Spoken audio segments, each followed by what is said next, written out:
Cada 23 de abril, el libro se vuelve a convertir en el protagonista de una jornada llena de letras. Y en la Universidad Nacional Autónoma de México, el papel y la tinta comparten créditos con las rosas. Para encontrar el origen de la celebración del Día del Libro, hay que remontarse a 1923 y viajar hasta la Comunidad Española de Valencia, donde el escritor, periodista y traductor Vicente Clavel Andrés propuso establecer una fecha en la que se incentivara la compra de ejemplares. Los primeros años se fijó en un 7 de octubre, día en el que se pensaba entonces que había nacido Miguel de Cervantes Saavedra. La confusión antes de confirmar que en realidad había nacido el 29 de septiembre de 1547 se debía a su acta de bautismo, datada en el 9 de octubre. Ante tal polémica, en 1930 se trasladó al 23 de abril porque en el momento de muerte del madrileño no había discusión, a pesar de que luego se comprobaría que en realidad había muerto el 22 de abril y que el 23 se le había dado sepultura.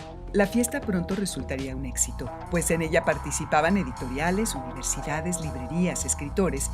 En algunas comunidades españolas, este día coincidía con la festividad del patrón San Jorge, un soldado romano al que se honraba con devoción, al ser uno de los cristianos mártires asesinados sin Nicomedia, y canonizado posteriormente en 494 por el Papa Gelasio I. El personaje de San Jorge aparece a menudo rodeado de múltiples leyendas. En la ciudad libia de Silca, habitaba un dragón que atemorizaba a todos los habitantes de la comarca. Para saciar su hambre y su ira, cada día se sacrificaba a una joven doncella del pueblo, elegida por sorteo para ser entregada al animal. En uno de aquellos sorteos salió elegida la hija del rey, y mientras se dirigía a la guarida del dragón, apareció el caballero Jorge para defenderla de la bestia, a la que logró derrotar clavándole una lanza en el pecho.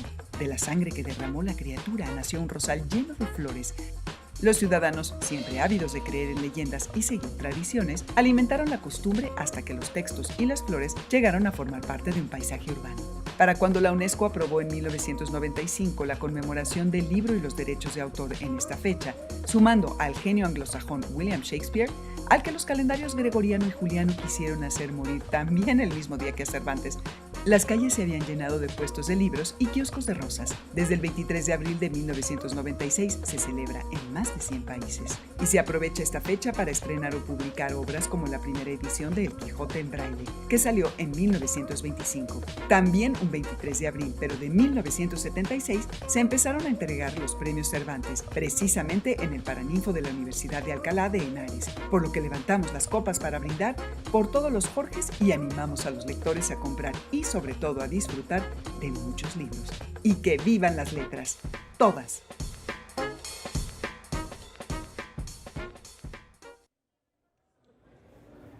Hola, hola, muy buenas tardes. Qué gusto estar acá en este primer día de fiesta.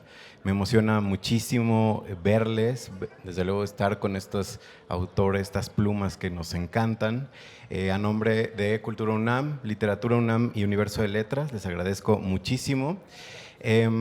Son, como les decía, dos autoras y dos autores que además de que nos encantan, nos hacen preguntarnos: ¿se vale contar todo? Que es justamente el título de la mesa que nos convoca hoy. Contar todo, ¿cómo? Contar todo ¿por qué? ¿Qué se debe o qué no se puede? ¿Hasta dónde? Eso es lo que vamos a estar conversando hoy. Y bueno, para iniciar, déjenme hablarles brevemente de la trayectoria de nuestros invitados. Sara Uribe, poeta, ensayista, docente, de mi izquierda a mi derecha. Sara Uribe, les decía, poeta, ensayista y docente, ha sido becaria del FONCA, obtuvo el premio Tijuana de Poesía y el Clemente López Trujillo. Acaba de publicar un libro sobre Rosario Castellanos en colaboración con Verónica Gerber, y sus libros de poesía más recientes son Antígona González y Un montón de escritura para nada. Vamos a hablar de ellos, por supuesto. Bienvenida, Sara. Está también Julián Herbert, escritor y músico, vocalista del grupo Los Tigres de Borges. Ha transitado prácticamente todos los géneros literarios, se burla de los géneros literarios. Es autor de la novela Canción de Tumba, del libro de crónicas Ahora imagino cosas, entre otros muchos. Ha recibido un montón de becas y reconocimientos. El más reciente, del año pasado, es el Premio Nacional de Poesía Ramón López Velarde por su libro La parte quemada. Bienvenido, Julián. También está con nosotros Mercedes Halfón, desde Argentina, poeta, narradora, periodista, curadora escénica, docente. Ha sido becaria de la Fundación García Márquez, del Instituto Goethe, del Centro de Creación Matadero. Tiene varios libros de poesía y un par de libros en prosa interesantísimos a los que vamos a recurrir mucho hoy: El trabajo de los ojos y Diario pinchado, entre otros, desde luego, entre otros trabajos. Bienvenida, Mercedes, también bienvenida a México. Y Emiliano Monge, escritor, politólogo, autor de libros de cuentos como La superficie más honda, de novelas como Las tierras arrasadas, y El díptico, conformado por las novelas No contar todo, que es un título muy elocuente, y Justo antes del final, que por cierto es la más reciente. También ha merecido varias becas y reconocimientos, entre ellos el Premio Elena Poniatowska de novela y el Colima de obra publicada. Pues bueno, gracias a los 4 por estar aquí de nuevo. Empecemos de una vez, ¿les parece? Contarlo todo. Yo quisiera abrir, como somos puros mexicanos aquí, yo quisiera abrir con Mercedes para que nos cuente. A mí me llama mucho la atención lo que haces en estos libros a los que me referí, El trabajo de los ojos y Diario pinchado, porque es un yo muy diferente. Y cómo te acercas a la escritura, a la narrativa personal de diferentes maneras. Es decir, en El trabajo de los ojos te interesa el diálogo, pues te pones a dialogar. Desde luego es un ensayo personal, pero también te pones a hablar de otros autores con problemas de visión, como James Joyce. Haces un recorrido, se vuelve un ensayo en diálogo. En cambio, en Diario pinchado, tú has dicho que es como una conversación en voz baja, ¿no? Como una conversación para ti. Entonces, y en el trabajo de los ojos también has dicho que parte de un ejercicio de hablar sobre algo que te avergüenza. Entonces, ¿cómo lo hiciste en ambos y por qué elegiste ese mecanismo? Es decir, uno, poner a platicar tu yo con otros autores, y el otro un diario, una escritura mucho más íntima, que bueno, que ya vamos a hablar de los contenidos. Pero primero, ¿cómo te enfrentas a esa escritura personal? Hola, ¿se escucha? Sí. Bueno, en El trabajo de los ojos, que fue mi primer libro de prosa, yo venía de escribir poesía, entonces no tenía una distancia, digamos, no pensaba tanto en la construcción de un personaje, como que empecé a escribir sobre mis problemas en la vista. El libro empieza cuando muere mi oculista de toda la vida, Balzaretti, que era el que me había atendido el estrabismo, y me quedo huérfana de oculista y empiezo como una especie de búsqueda de nuevos médicos y alguien que me trate todas esas cuestiones. Entonces, digamos, no pensé tanto si la que estaba escribiendo era una narradora alejada de mí o cercana a mí, si eso era autobiográfico o no, como que, en la poesía muchas veces se escribe desde un lugar personal y no se piensa que ese yo es exactamente igual al yo de la escritora. Se entiende que sí y que no al mismo tiempo, que es como una voz poética más compleja, y siento que abordé El trabajo de los ojos desde ese lugar. Al mismo tiempo, como vos decías, no quería tampoco que sea un libro solamente sobre mí, solamente sobre mis problemas en la vista, que bueno, tengo un montón, sino que me interesaba abrir el tema de los ojos a otras, digamos, como si fuera una especie de red o una especie de mapa metafórico hacia otras personas que habían trabajado con los ojos, con la vista, con el nervio óptico. Entonces aparece, no sé, Joseph Plateau, que es un investigador que descubrió la persistencia retiniana, Braille, que es el ciego que inventó el sistema de escritura para no videntes, Santa Lucía. Entonces, desde lo científico a lo poético o a lo místico, la cuestión de la vista, como para no cansar con mis problemas, ¿no? Como para abrirlo y que en realidad sea toda una especie de juego, como una metáfora del ojo como el órgano que nos identifica y a la vez que nos hace ver el mundo y qué es lo que eso habría para pensar y para buscar imágenes con eso. Entonces ahí, digamos, es un texto autobiográfico, pero con la distancia que justamente impone cuando es un recorte muy específico como el tema de los ojos, ¿no? Y después Diario pinchado yo lo pienso como un libro de ficción. Ahí como que tomo esta pequeña distancia, porque si bien yo había hecho un viaje, Diario pinchado cuenta la historia de una chica que viaja a Berlín a buscar un novio que está becado. Ella también escribe, pero no está becada, no ganó ningún premio. Entonces viaja y se encuentra con un mundo de escritores consagrados, y está también la ciudad de Berlín como un lugar que fue muchas veces escrito, narrado, etcétera. Bueno, y el viaje de esta chica lo va escribiendo en un diario, pero es un diario de ficción, digamos, el género. Me interesaba el género diario de viaje, que me permitía una escritura un poquito íntima, que es en lo que me siento más cómoda, esta conversación en voz baja, pero con la distancia de, bueno, al ser un diario de ficción puedo contar cosas, inventar, crear, etcétera. Entonces ahí, digamos, es otro el mecanismo, o sea, es el género diario, pero no es un diario mío. Eso diría, en principio. Sí, y qué bueno que hablas de esta hibridación y de cómo te plantas ante estas categorías que vienen más de otro lado del mercado que de la propia creación. Y me recuerda lo que has dicho tú, Emiliano, por ejemplo, con estos dos libros, las novelas No contar todo y Justo antes del final, que hablan de algo que te corresponde a tu historia familiar y de personajes que tú conoces de tu familia y de ti mismo hablas, pero te has plantado de posturas diferentes en ambos, ¿no? Tú tenías quizá, me parece que tenías más claro qué era ficción, hasta dónde, qué tanto te permitías, por ejemplo, inventar en No contar todo, es decir, has dicho que eso, lo que cuentas son los hechos, pero más bien la forma es lo que tú trabajaste, lo que tú pusiste, pero justo antes del final ahí estaba, hay como una mixtura ya un poco más enloquecida, ¿no? ¿Por qué no nos cuentas de estos dos trabajos? Bueno, buenos días, tardes ya. Gracias a la Fiesta del Libro y la Rosa y a la UNAM. Estoy contento de estar acá con todos. Decías que era un díptico. Yo lo primero que diría es que no creo que sea un díptico, la verdad. No, siempre supe que eran 2 libros, ni 3, ni 1, cuando se volvió proyecto. Sabía que eran 2 libros, quería que fueran 2 libros que estuvieran lejos el uno del otro, aunque por temática tendrían que, o podrían haber sido uno, ¿no? Pero quería que fuera un libro sobre el universo masculino, digamos, y un libro sobre el universo femenino.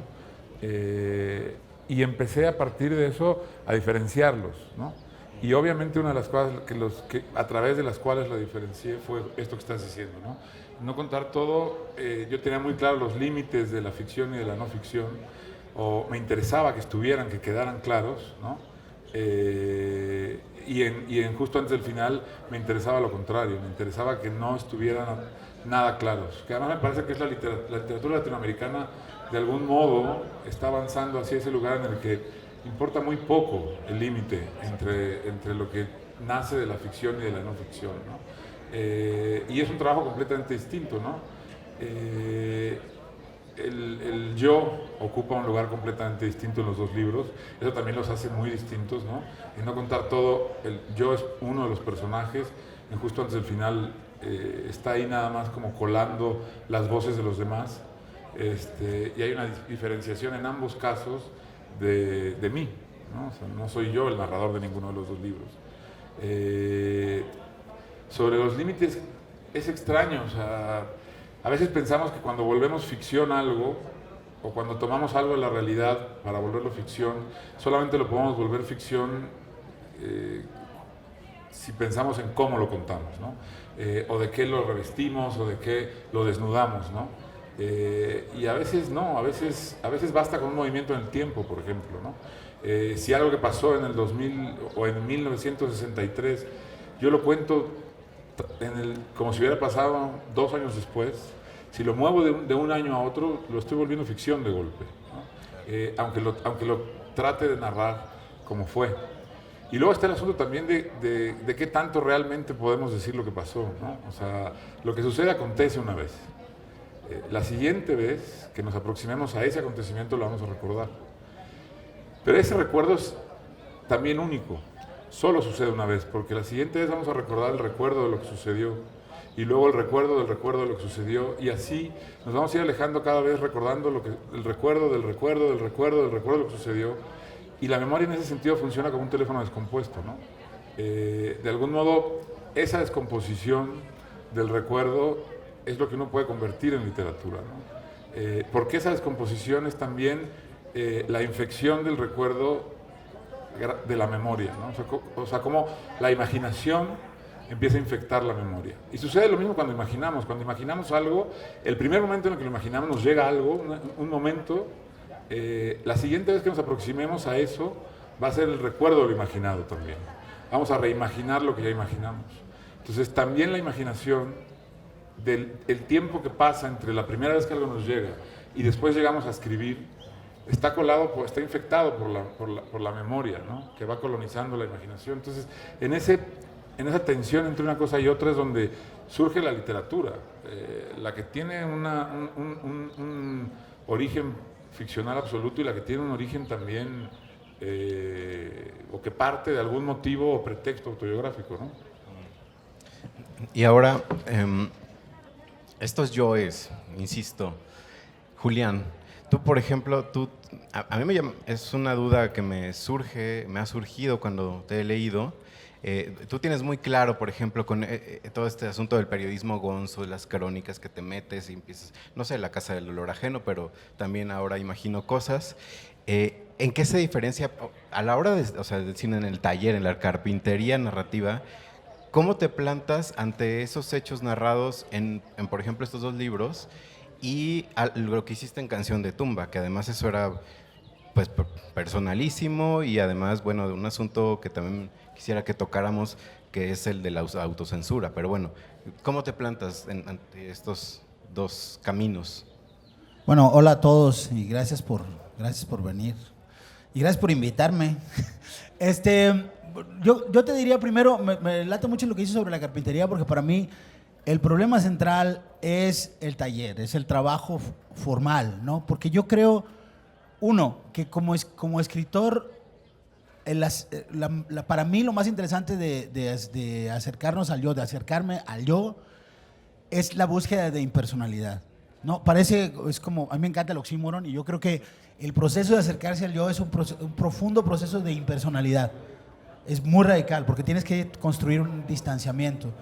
Y para mí donde se construye el distanciamiento es en la cocina. Entonces voy justo a tomar esos dos ejemplos de los que hablas, de Canción de Tumba y La Casa del Dolor Ajeno, porque cuando yo escribí Canción de Tumba, que mucho de esto está dicho en el libro, yo estaba sentado en el hospital y me puse a transcribir la letra de una canción de Calle 13 y luego me seguí escribiendo, y lo que me seguía escribiendo era una carta donde yo le contaba mi experiencia de la vida a quien en ese momento era mi pareja, que es Mónica. Y fue una explosión de interioridad, que la mayor parte de eso no está en la novela. Porque yo lo que vi ahí, dije, después de mandar la carta y tirarme al piso y todas esas cosas que uno hace cuando manda dije, güey, aquí hay un tono para una novela. Entonces lo que está en la novela es el tono, pero ya no es esa explosión emocional, sino es cómo le hago para resolver retóricamente la construcción de este tono, porque este es un tono literario que a mí me interesa explorar, que es algo que no había hecho. En cambio, en el caso de la Casa del Dolor Ajeno, para mí siempre fue muy claro, que yo tenía una historia que se había contado como historia, teorizado sobre ella, que es una masacre de chinos que hubo en 1911 en Torreón. Como históricamente ya se había narrado, pero a mí lo que me pareció que le faltaba a esa historia era el reporteo. Y yo había trabajado haciendo reportajes, entonces dije, voy a aplicarle a la historia la técnica, y por eso las fuentes están al final todas como se supone que uno tiene que hacer cuando hace un reportaje, ¿no? Es decir, aquí están las fuentes, güey, para verificar todo lo que estoy diciendo en el libro. Es completamente otro enfoque en términos formales, ¿no? Pero también me di cuenta de que eso podía ser muy frío para un lector contemporáneo y podría verse como eso, solo como una investigación. A mí me interesaba que el relato agarrara. Entonces, lo que me di cuenta conforme iba haciendo notas, dije, esta madre, y eso lo dice la primera página del libro, dije, esta madre es un western. Porque para mí la forma en la que estaba ahí, a la que estamos acostumbrados como consumidores de cultura, sobre todo de cultura popular, es la forma del western. Entonces, desde el principio pensé, esto es como un reportaje desarrollado como western. Y la otra era como conseguir que el tono de una carta confesional a nivel íntimo se convirtiera en el tono de una novela, ¿no? Pero por ejemplo, a veces me dicen que por qué hay tanta digresión en el centro de en el Centro de Canción de Tumba, y la verdad es que esa es una decisión formal y por eso hay una parte ahí que se llama Hotel Mandala, porque es una imitación de la estructura de los capítulos de la venta del Quijote, ¿no? Es esta digresión para no llegar al punto final, ¿no? Entonces, para mí el problema siempre es formal. Yo creo que la búsqueda del yo es siempre una búsqueda de impersonalidad, y todo eso para mí se reúne en una idea más o menos simple, que es que yo no creo que como escritores escribamos para expresarnos. Yo creo que uno entiende para entender, escribe para entender. Entonces es también como una especie de autoexplicación, y esa autoexplicación solo uno la encuentra en la retórica, ¿no? En el uso de la forma literaria. Estamos hablando de formas, estamos hablando de una aspiración a lo impersonal, y de hibridaciones, por supuesto, y eso, voy contigo, Sara, por supuesto. Antígona González, es un texto que surge por encargo, para empezar, y tú tienes que plantarte ante un gran reto, ¿no? Parte de un hecho, de una masacre de migrantes, cosa que nos interpela muchísimo hoy. ¿Y cómo le haces? Y entonces recurres justamente a ¿qué le falta, no? Como también dice Julián, ¿qué le falta a esta historia? Bueno, a esto que quiero contar. Y tú optas pues, por el archivo, por la desapropiación, por la polifonía. ¿Cómo lo hiciste? Cuéntanos más a detalle, pues. Claro, muchas gracias a todos y a todas por estar acá. Fíjate que me quedo pensando en esto que dices de lo impersonal, porque cuando justo recibo la invitación, me parecía que era una escritura absolutamente impersonal. Dije, pero yo cómo voy a escribir lo que alguien más quiere que escriba, que lo escriba ella, ¿no? ¿Yo por qué voy a escribirlo? Además, siempre que me habían pedido que escribiera cosas como en la escuela, la composición a la bandera o así, siempre me salía una cosa muy mala, porque no sentía, yo pensaba que tenía que sentir aquello por lo que tenía que escribir. Y me llevé esa invitación y me quedé un par de meses pensando si además era yo la persona para contar esa historia, dado que afortunadamente yo no tenía la historia de una familiar o de una persona desaparecida, pero justo me quedo pensando en esto de la carta que dices, porque ocurre que yo trabajaba entonces en un instituto de cultura y se estaba presentando una colección de libros en el auditorio principal de Ciudad Victoria, Tamaulipas, y había ocurrido el descubrimiento de las fosas en San Fernando un día antes. Para quien no lo sepa, se contabilizaron cerca de 300 cadáveres en esas fosas, aunque se sabe que hubo muchos más. Y yo me esperaba, aunque fuera el gesto vacío o el gesto simbólico del gobernador en turno de decir, demos un minuto de silencio para las víctimas, pero en lugar de ese minuto de silencio estaba la banda de música del estado y tocaron polcas, ¿no? Que para quien no lo sepa, las polcas son piezas de música norteña muy alegres. Entonces, cuando salí de aquel lugar, sentía una impotencia de decir, no es posible que además de estar puestos en una fosa, estos cuerpos, estas vidas, todavía se les borre incluso del discurso, de la memoria, del nombre, y justo toda esa desesperación que la comparo con todo lo que tú sentías y pusiste en una carta, esa desesperación decidí que no debía estar en el libro de Antígona González, porque ese era mi coraje, mi desesperación, mi dolor, y no era el de las personas que estaban buscando a sus seres queridos. Entonces, más bien dije, ¿qué voy a hacer con este sentimiento de impotencia? Bueno, yo no soy reportera, yo no soy policía, yo no soy agente del Ministerio Público, yo no puedo resolver el problema de la desaparición forzada en México. ¿Qué sí puedo hacer?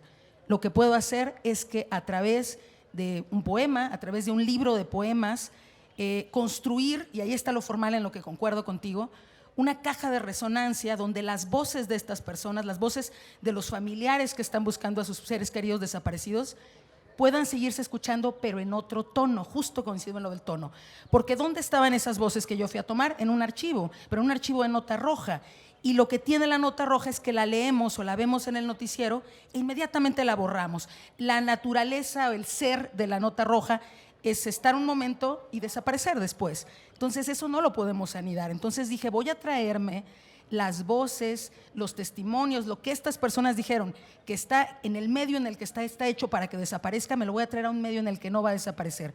Me lo voy a traer a un medio en el que cada vez que alguien lea este poema, y esto lo pienso mucho porque de niña tenía yo estas cajitas de música donde salía la bailarina, cada vez que abran el poema va a ser como la cajita de música, pero lo que va a sonar va a ser las voces de estas personas, que ahí me voy a ir a lo que decías tú, Emiliano, que estas personas están recordando a sus seres queridos y claro, cada vez que los recuerden el recuerdo va a ser más borroso. Entonces, qué mejor que ponerlo en un poema para que ese primer recuerdo, para que esos recuerdos no se diluyan, pero además esos recuerdos nos interpelen.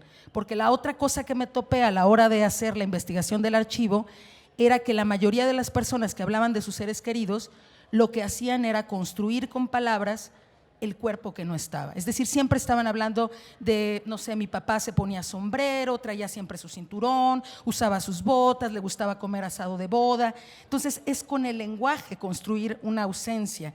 Y de esa manera fue que me pareció que lo correcto era que mi yo no estuviera. Obviamente mi yo está ahí, porque yo hice la investigación, porque yo decidí la forma, pero que no estuviera ahí el dolor que yo podría sentir, el miedo que yo sentía mientras vivía allá, mientras escribía el libro. Todo eso no está en el libro. Lo que está en el libro, lo que intenté poner ahí, son las historias, las palabras, los recuerdos de estas otras personas, para que cada vez que se abriera el libro, eso no se desvanezca. Y lo pienso mucho con un poema que no es mío, que es de Cristina Rivera Garza, que es el de La Reclamante. Recordarán ustedes aquella mujer en Juárez que le dijo a Calderón: usted no es bienvenido, luego de una masacre donde murieron sus hijos, a quienes estaba Calderón culpabilizando de ser narcotraficantes, ¿no? Entonces, para mí, en una clase, por ejemplo, poner ese poema y que gente muy joven que no conoce quién es Luz María Dávila me diga: oye, pero ¿de verdad esto pasó? ¿De verdad una mujer le dijo eso al presidente? Y yo: sí. ¿Pero cómo podemos saber que es cierto? Está en YouTube. ¿Podemos verlo? Claro, vayan a verlo.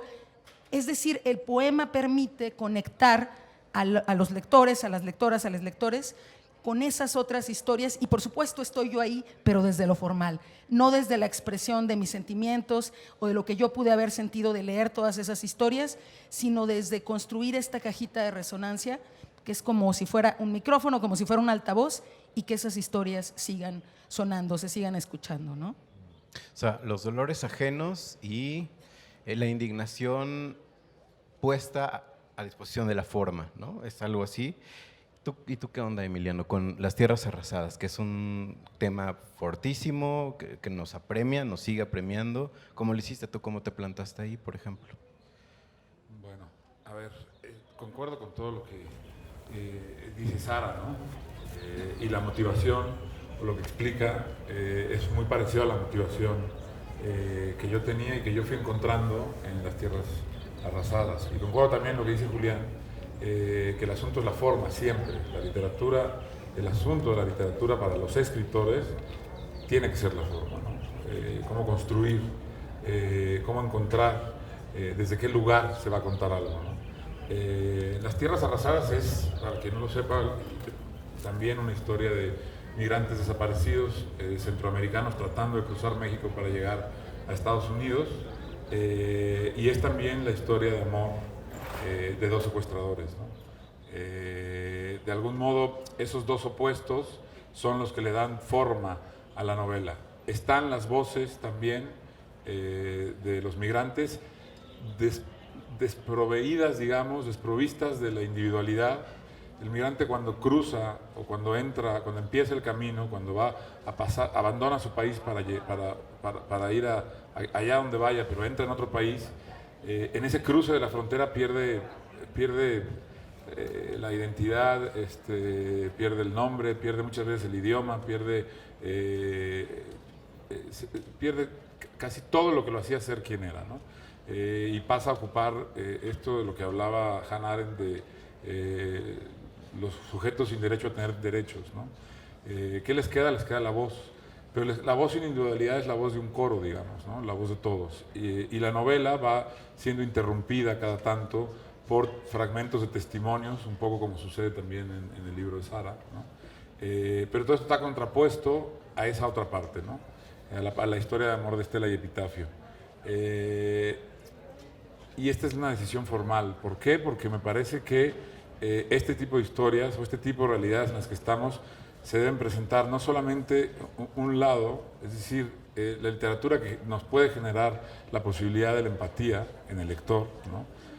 Es muy fácil ser empático con las víctimas, ¿no? Lo que es difícil es ser empático con los victimarios, ¿no? Decía Enrique Díaz, para lo que hace falta valores para ser empático con el victimario, y hay que tratar de ser empáticos o tratar de entender a los personajes en su totalidad. Para empezar, porque la diferencia que hay de historia de vida entre la víctima y el victimario muchas veces es minúscula, ¿no? Mucha menos que la que hay con cualquiera de nosotros que estamos aquí sentados, por ejemplo, ¿no? Y eso es importante recordarlo y entenderlo. Pero vuelvo a lo del asunto formal, y vuelvo a cómo se trabaja quizá con un tema como el de las tierras arrasadas y otro que es completamente distinto, que parte de lo autobiográfico, ¿no? ¿Dónde está la literatura ahí? ¿Cómo se puede trabajar dos cosas tan distintas? Yo creo que la literatura está precisamente en que a veces tomamos algo del mundo y para que eso pueda ser literatura lo tenemos que meter dentro de nosotros y que se revuelque adentro del cuerpo, ¿no? Un poco como decía Julián. Y la otra, cuando tenemos algo que estaba dentro de nosotros y queremos que pueda ser literatura, lo tenemos que echar al mundo, a que se revuelque en el fango del mundo, ¿no? Y en ese cambio de lugar, en ese traslado, es donde está la posibilidad de la literatura, ¿no? Muchas veces me preguntan, siempre me preguntan más bien, cuando me entrevistan de no contar todo, de justo antes del final, si me dolió escribir esos temas, ¿no? Como le pasará a Julián con Canción de Tumba, ¿no? Y la respuesta que digo siempre es: me dolió mucho más, infinitamente más, escribir Las Tierras Arrasadas, mucho más que cualquiera de estos, ¿no? Y tiene que ver con eso, con el lugar en el que uno se pone ante ciertos temas, con la capacidad que tienes para generar distancias y tensiones, ¿no? De algo, de los libros autobiográficos uno se trata de alejar, que es también lo que decía Sara, ¿no? Tratas de poner distancia y ahí empiezas a encontrar el lugar para contar. De los otros tratas de acercarte, ¿no? Tratas de acercarte para poder contar. Y ese acercamiento, esa proximidad genera a veces mucho más dolor, ¿no? La escultura se trabaja, y siempre pongo este ejemplo, perdón, pero es que es muy gráfico y creo que es útil, ¿no? Los escultores trabajan agarrando un alambrito al que le van sumando material, ya sea plastilina o barro, para llegar a la forma que estaban buscando, ¿no? O tienen un monolito de piedra al que le van quitando material para llegar a la forma, es lo mismo, ¿no? Pero en una cosa es quitar y en otra cosa es poner, aproximarte o alejarte, ¿no? Devastar o sumar, ¿no? O como modelar. Y eso pasa cuando, esa es la distinción a veces en el trabajo entre lo que parte del autobiográfico y lo que no. Ahora, también está el asunto que decías de hasta dónde se puede contar y qué no se puede contar, y si mencionaste la autocensura, ¿no? Y ahí creo que Julián también medio se aproximó, y me parece interesante porque este tema a mí me tiene obsesionado últimamente, ¿no? La idea de que los escritores, la facilidad con la que decimos, no, yo no puedo censurarme, yo no le puedo hacer eso a la literatura tiene que ser la que es, yo tengo que contar lo que pasó. ¿Por qué? Porque pensamos que no hay nada peor que la censura, ¿no? Y que no hay peor figura que la del censor. Y de pronto yo me quedé pensando que sí hay una figura peor que la del censor, y es la del delator. Y entonces, ¿hasta dónde contar? Creo que justamente uno tiene que tener el cuidado de cuando aparece ese territorio que ya es el de la delación, ¿no? Tanto como tiene que estar al tanto del territorio de la autocensura y de la censura, ¿no? Y hay una frontera ahí que también es importante marcar, ¿no? Y hablo tanto de los textos que fueron autobiográficos como de Las Tierras Arrasadas, ¿no? O sea, yo en la selección de testimonios uno tiene que ser consciente de qué testimonios puede utilizar y qué testimonios no. Qué de lo que utiliza le puede generar un problema al migrante que lo dijo, ¿no? Y que no, ¿no? Entonces, ahí hay un tema que me parece muy interesante, ¿no? Sí, totalmente de acuerdo. Sí, Sara, por favor. Fíjate que ahorita me quedé pensando que más que autocensura sería autoeditarte. Lo pensaba justo platicando una vez en una mesa con Marcela Turati, periodista, y que ella decía que siempre se preguntaba a la hora de escribir la nota si iba a contar exactamente todos los detalles de cómo había encontrado el cadáver y cuán contraproducente podía ser sí contarlos todos los detalles, porque podías abrumar o saturar o caer incluso en un amarillismo como el de los tabloides y que realmente no sirviera de nada. Pero entonces, ¿hasta dónde? Justo esa es la gran pregunta. En otro taller que tenía también me decía una alumna, entonces, leyendo el libro Centroamericano de los Muertos de Balam Rodrigo, justo las historias, ahí están víctimas, victimarios, ¿no? que a final de cuentas, me decía, entonces a final de cuentas el poeta lo que es como, el poeta que trata estos asuntos es como un editor del horror, me decía. Es que yo creo que el escritor es un autoeditor que más que censurarse lo que hace es medir formalmente hasta dónde puede contar para que funcione lo que está narrando, lo que está poniendo en un ensayo, lo que está poniendo en un poema, porque si se pasa tal vez ese desborde no contribuya realmente a que funcione lo que está planteando en el texto. Y pensaba esto incluso, por ejemplo, en un texto que yo escribí en Tsunami que se llama Solas, donde hablo justamente de cómo mi padre intentó matar a mi madre y cómo eso repercutió en que termináramos mi hermana y yo en el filo de quedar institucionalmente a cargo del Estado, ¿no? Y ahí, por ejemplo, es un texto que yo trabajé con un grupo de amigas, entre las que estaba Verónica Gerber, y tuvimos una gran discusión acerca de si llamar o no feminicida a alguien que había solo hecho un intento, pero no lo había logrado.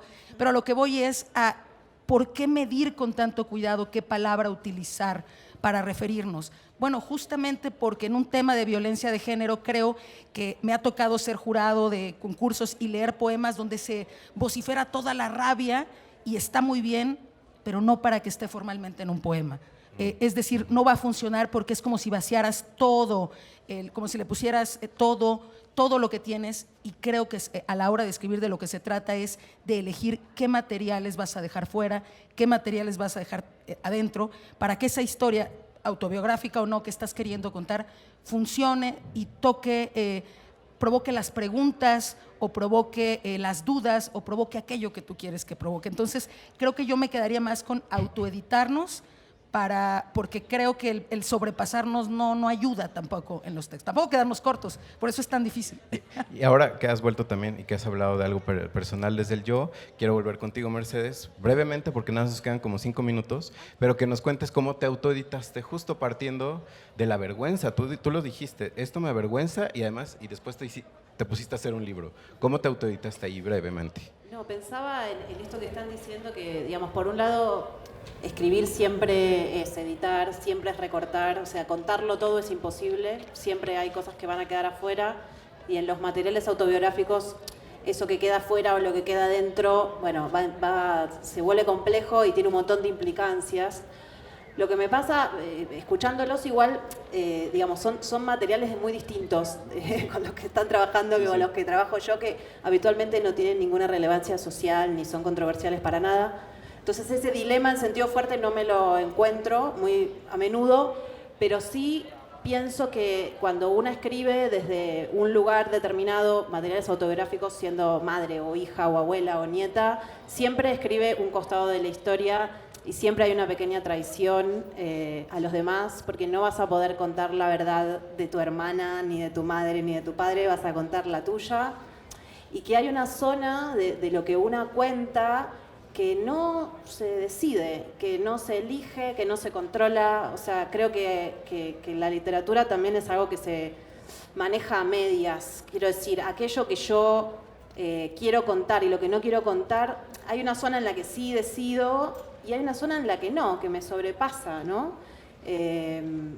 Pienso en esa película del Cinema Paradiso que seguro vimos todos, el momento en el que ve todas las escenas omitidas durante toda la época de Mussolini. Sería genial ver las escenas omitidas de nuestros libros, pero es imposible porque justamente no sabemos, como lo que decía recién hace un rato Emiliano, como el recuerdo es performativo, ¿no? Trabajamos con los recuerdos que no son grabaciones perfectas del pasado, sino que en el momento en que los recreamos, bueno, es distinto que la última vez. Entonces, bueno, se trabaja con un material muy voluble, muy dado a la traición y muy inmanejable en un sentido.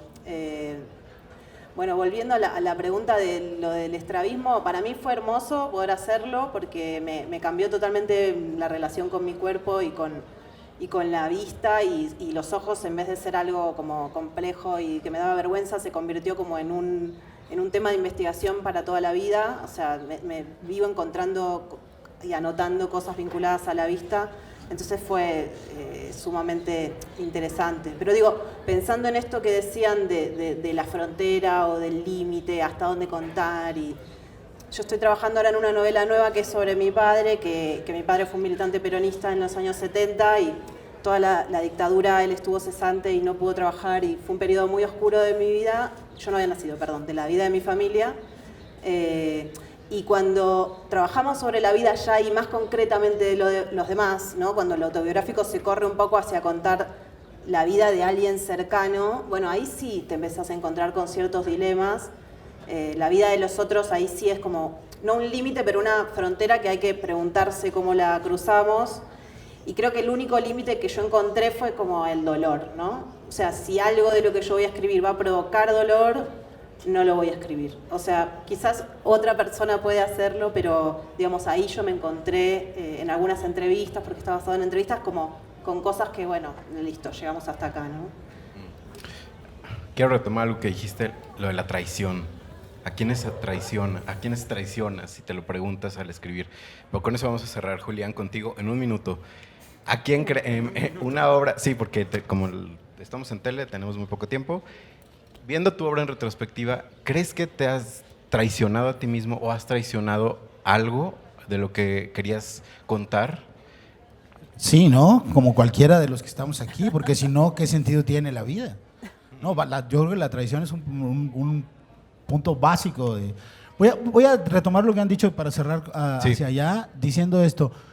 Una de las cosas más difíciles para mí en el proceso de la escritura es saber que quien recibe ese texto solo le va a tener sentido si hay un hueco para que se apropie de él, para que lo haga como una cosa suya. Entonces, una de las dificultades de qué es lo que tienes que dejar fuera, lo que tienes que dejar fuera es mucho del control que puedes tener, y esa que también es una curiosidad técnica, mucho del control que puedes tener sobre la historia, porque lo importante para mí, por ejemplo, no es si alguien se va a ofender, por ejemplo, sino si es relevante para que quien va a estar del otro lado del texto pueda decir, esto es mío, aquí estoy yo. Porque hay una cosa en la que estoy de acuerdo también con lo que dijo Sara. Dijo, es que para que no se pierda el dolor, y eso a mí me parece que es una cosa muy profunda, porque parecería que queremos superar el dolor, y yo lo que creo es que lo importante es escribir para que el dolor no se desvanezca. No, escribimos para conservar el dolor, no para deshacernos de él, porque el dolor yo creo que es lo que nos humaniza más profundamente. Esa es una convicción. Y sí creo que a veces construir estos distanciamientos es para conservar el dolor, para que el dolor no sufra el daño de la reflexión así obsesiva, ¿no? Y por último, me gustaría decir también que esta es una idea del Zen que me interesa mucho, que son los pensamientos Nen, que es que en el fondo nosotros pensamos que la subjetividad es algo que yo tengo y que no es de nadie más y que es algo sobre lo que razono. Y la realidad es que la subjetividad es inconsciente también. Y donde podemos realmente conectarnos es en el aspecto inconsciente de nuestras distintas subjetividades. Y yo creo que todo este trabajo formal es, en última instancia, para llegar a la médula de algo que está dentro de ti, que sale como. Por eso trabajo mucho con la forma para llegar al territorio inconsciente, porque ahí es donde nos conectamos de verdad. Eso. Un gran cierre. Ha sido una charla realmente extraordinaria. Me quedo muy emocionado con muchos temas pendientes, pero pues bueno, ya no tenemos tiempo, se nos acabó. De verdad, muchísimas gracias por haber asistido. Muchísimas gracias, Sara, Julián, Mercedes, Emiliano, por esta conversación tan estimulante. Gracias a la fiesta y les invitamos a continuar visitando las actividades. Muchas gracias.